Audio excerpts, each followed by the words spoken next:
احمدی نژاد اگر رئیس جمهور شود با اون جنونش، با اون دیوانگیش، ایران این کشور پربرکت، این کشور با مردم خیلی شریف،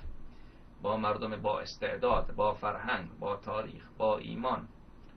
و این مردم که بسیار در راه دین، در راه اسلام از خودگذر هستند، این مملکت و با این همه غنای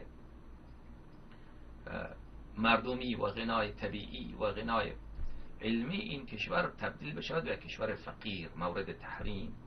که بله حتی اون قطر که یک لقمه بیش نیست، قطر یک لقمه بیش نیست، حق ایران را میخورد، نوش جان میکند. اون چاهای نفت و گازی که شریکه هر دوشان با ایران نصف شریکه، اون میخورد و میلیاردر شده، و با همون پول ایران، با همون پول نفت شیعه داعش را سپورت میکند، گروه های تروریستی را سپورت میکند در تمام دنیا، تلویزیون های وهابی را سپورت میکند، کتاب های وهابی چاپ